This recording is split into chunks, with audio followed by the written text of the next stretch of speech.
rather than always looking for a reason to celebrate. We don't have a reason to celebrate. We never did have, ever since we came under the government of white supremacy. Slaves and prisoners of war don't have room for celebration. We make 3 or 4 baby steps, and it's celebration time.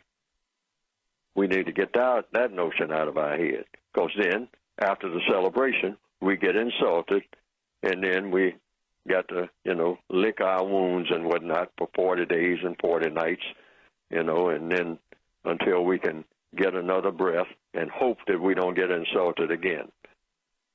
And I want to say something about that thing about respect.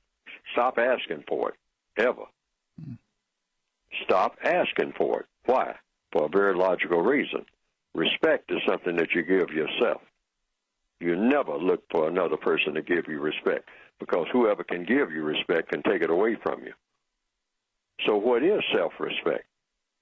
What I've written in my book years ago, self-respect is refusing to lie to yourself like we do often about racism. Once you start lying to yourself, you're through booking. Once we start saying, well, I feel so bad about racism, I don't even want to deal with it anymore, so I'm just going to blank it out of my mind. Well, you can blank it out of your mind all you want to, but it's still a reality, and it's still the thing that's going to dictate how you exist on this planet. Every time you take a breath, you're going to breathe it in and breathe it out, because that's all that you're in. You're not in someplace else. Sometimes we as black people collectively, we think that we have a breathing space. There's no breathing space on a slave ship.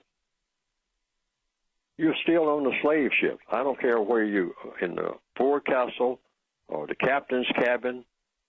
Sometimes we do, take a little sojourn to the captain's cabin, and it's nice and plush up there and all like that, but you're still a slave in the captain's cabin of a slave ship. It's a slave ship, the entire planet. Doesn't make any difference where you go. There's no place to run, no place to hide. You have to turn the entire ship into a ship of quality relations between people. I call it the ultimate voyage, where people become just people.